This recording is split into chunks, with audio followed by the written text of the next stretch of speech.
ये देखिए जी बैकयार्ड। अभी कमेंट आया था मुझे कि अगर आपका बैकयार्ड में इतनी अच्छी स्पेस है तो क्यों ना आप रेंट पे दे दो। फर्स्ट ऑफ ऑल इसको हम कैसे रेंट पे दे सकते हैं।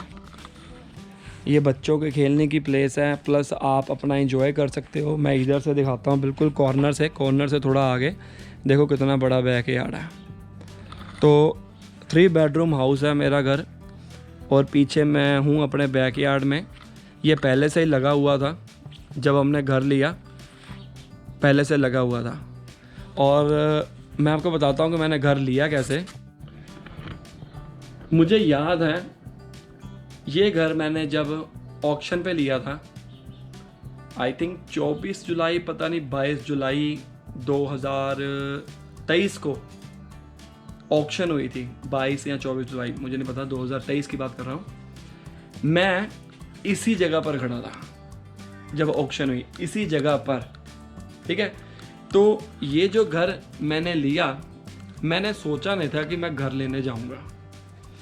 तो मैंने क्या किया, मुझे पता लगा कि यहाँ पर ऑक्शन हो रही है। मैं पहले इसी स्ट्रीट में रहता था, ठीक है। मुझे यहाँ का वातावरण, यहाँ पर हर एक अमेनिटीज़ जो क्लोज में थी, मुझे बहुत अच्छा लगा ये एरिया, राइट। तो मैंने सोचा भी नहीं था कि यहाँ पर मैं घर ले लूँगा। सबसे पहले मैं आपको सारी चीज़ें बताऊँगा, ठीक है, ध्यान से सुनना।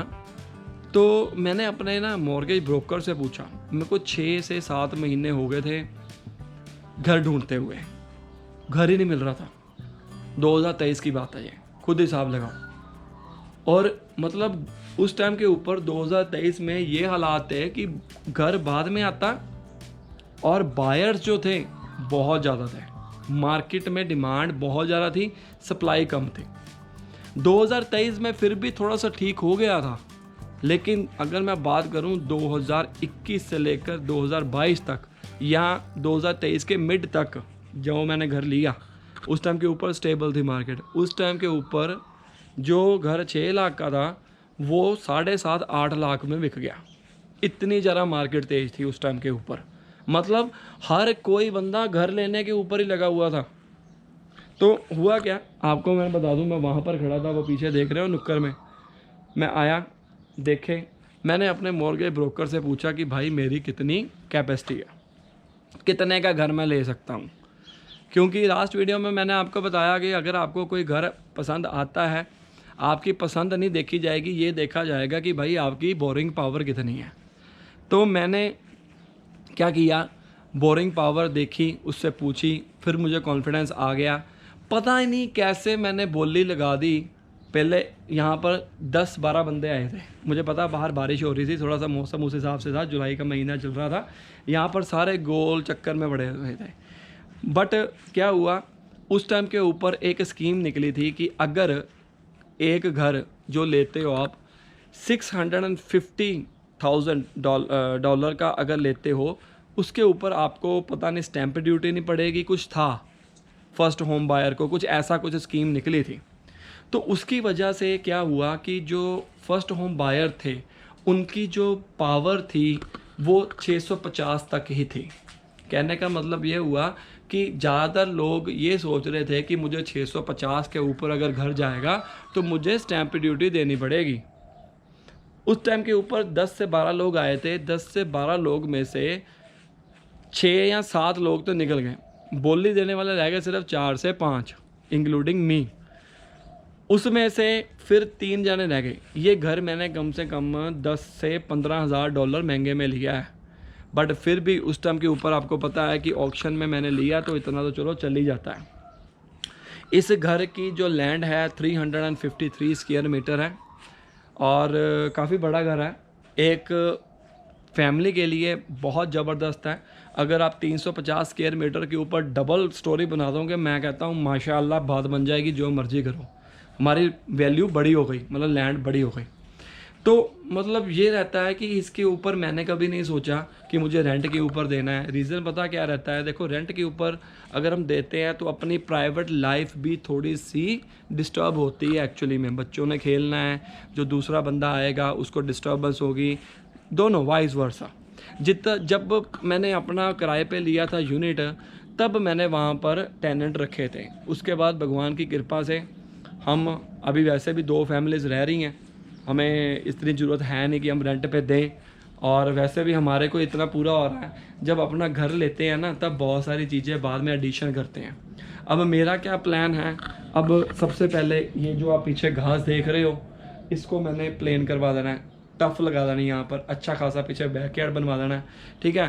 फिर उसके बाद मैं आपको अभी फ्रंट पे लेके चलता हूँ, फ्रंट के ऊपर टर्फ लगा देनी है। ये जो घर था, यहाँ पर पहले फैमिली रहती थी, उनके पहले से ही लगा हुआ था, बच्चों के खेलने के लिए अच्छी प्लेस है। अब इनायत हरविंद दोनों अच्छा खेलते हैं, ठीक है, यहाँ पर पूरा।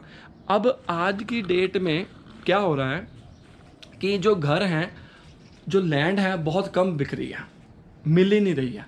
अब पीछे हमारे एक नया घर बना, 220 स्क्वायर मीटर का न्यू 3 बेडरूम हाउस है, सिंगल गराज है, और उसकी वैल्यू 8 लाख बिकी है। आप खुद हिसाब लगाओ, ठीक है। तो 8 लाख उस टाइम के ऊपर, मतलब अभी 6-7 महीने पहले बिका है। लैंड कम हो रही है, घर उतने बन रहे हैं, खुडियाँ बन रही हैं।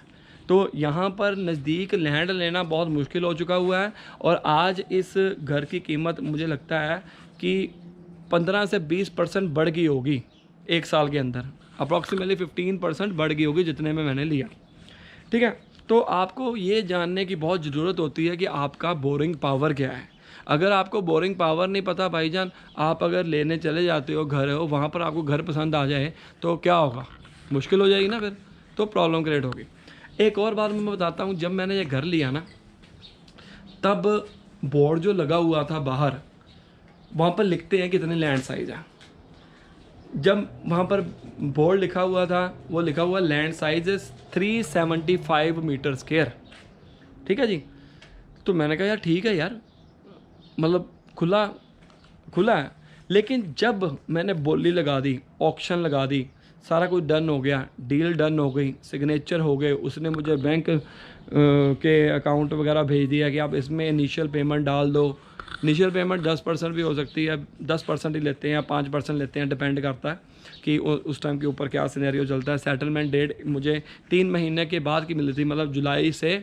उसने कहा कि भाई जुलाई में हुई है, 3 महीने के बाद हम सेटल करेंगे, ताकि 3 महीने उनको चाहिए जिन्होंने यहाँ पर रह रहे हैं, उन्होंने नया घर बनाना है।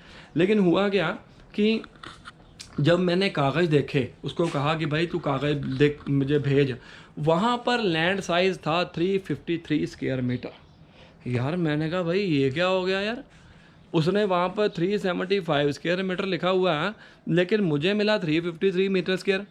तो मतलब ये सिनेरियो है क्या। मैंने उसको फ़ोन किया, कहता भाई हमने लिखा है अप्रॉक्सीमेटली। मैं कहा अप्रॉक्सीमेटली होता है कि चलो 372 है तो अब 375 लिख दो, ठीक है ना, या 368 है तो आप ऊपर जाकर लिख दो। पर ये 353 का और 375 का क्या मैच है भाई, क्या सिस्टम है। वो कहता कि देखो भाई अगर आपको लेना है तो आप ले सकते हो, नहीं लेना है कॉन्ट्रैक्ट जो साइन किया हुआ है उसको हम कैंसिल कर देंगे, कोई बर्डन नहीं है। जब भी आप लेते हो ना, सब्जेक्ट टू फाइनेंस ज़रूर कर देना। सब्जेक्ट टू फाइनेंस मतलब अगर कल को आपका लोन नहीं होता है, तब आपको आपके पैसे वापस मिल जाएंगे, आपको बर्डन नहीं होगा। तो कई बंदे लिखते हैं सब्जेक्ट टू फाइनेंस, कई बंदे कहते हैं कि भाई हमें सारे पैसे एक इकट्ठे चाहिए, हमारे को कोई कंडीशन नहीं चाहिए। ये कंडीशन है सब्जेक्ट टू फाइनेंस। तो उसने मुझे कहा कि देखो भाई अगर तो आपने लेना है तो बोलो, हमारे पास पीछे बहुत बायर्स खड़े हुए हैं, ठीक है। तो मैंने कहा यार छोड़ना नहीं है घर छोड़ना नहीं है, बिकॉज ये इलाका बहुत अच्छा है, हर एक चीज़ नज़दीक, 5 या 10 मिनट की दूरी के ऊपर पैदल। और बताओ 5 मिनट की पैदल सुबह कहीं मैंने वीडियो डाली हैं, 2 Indian store, office works, 3 Indian story, ठीक है। 10 मिनट की वॉक के ऊपर रेस्टोरेंट्स बढ़िया वाले, McD, KFC, petrol pump, Coles, Woolies, TTP, 80 to 90% चीज़ें यहाँ पर हैं। मकैनिक हो गया, मैं कहता हूँ जो भी अटरम पटरम सारी चीज़ें।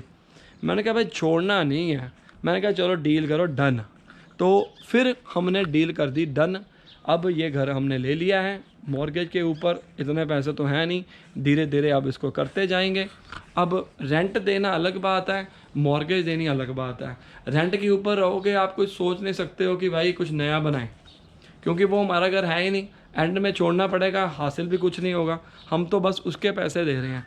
जहाँ पर मैं पहले रह रहा था वहाँ पर मैं सोचा वो ना घर बहुत अच्छा बना हुआ था, मॉडर्न बना हुआ था, मैं इसको इस जगह जो मैंने यहाँ पर पैसे खर्च किए हैं उससे 30 से 40 हज़ार डॉलर ज़्यादा देने के लिए मैंने ऑफ़र दे दी थी उसको, लेकिन वो कहता, मालिक कहता मैंने घर नहीं बेचना। रीज़न क्या है, क्योंकि मैंने ये घर अपने लिए बनाया था, लेकिन कुछ सर्कमस्टांसेस करके मुझे कहीं बाहर जाना पड़ गया, तो वो घर बहुत अच्छा बना हुआ था। एनीवेज, अब आज की डेट में जो ज़्यादातर घर बन रहे हैं वो ज़्यादा बिल्ड एरिया बना रहे हैं। बिल्ड एरिया मतलब ये जहाँ जो मैंने छत डाली हुई है पैरागोला, ये यहाँ तक छतेंगे, फिर जो बैकयार्ड रह जाएगा ना बिल्कुल थोड़ा सा रह जाएगा। उसकी वजह क्या रहती है कि बिल्ड एरिया ज़्यादा हो गया, पीछे जो बैकयार्ड है वो कम हो गया, बच्चों को खेलने के लिए जगह नहीं बन रही है। तो आप ये ज़रूर देखें यार कि अगर आपने बिल्ड एरिया कम बनाया है तो आपको बैकयार्ड बड़ा मिलेगा। आज की डेट में इतना बैकयार्ड नए घर में तभी पॉसिबल है जब आप बिल्ड एरिया कम करोगे। तो बैकयार्ड होना बहुत ज़रूरी है मेरे हिसाब से। आप पार्टी वगैरह कर सकते हो। अब हमारे घर में चाहे मैं कहता हूँ 35 से 50 बंदे आ जाएं, 10 से 15 बंदे 15-20 बंदे यहाँ पर खड़े हो सकते हैं। देखो कितना बड़ा बैकयार्ड है, हो सकते हैं ना, पार्टी वगैरह आराम से हो सकती है घर में, अपना डीजे वगैरह लगा के, डीजे तो चलो क्या लगाना, स्पीकर वगैरह लगा के हो सकता है। तो ये सारी चीज़ों का ध्यान में रखें अगर आपको भी घर लेना है तो। इसके अलावा कोई डाउट है, कुछ क्वेश्चन है, नीचे कमेंट कर दीजिए। मिलते हैं अगली वीडियो में। लाइक करो, शेयर करो, सब्सक्राइब करो। All the best.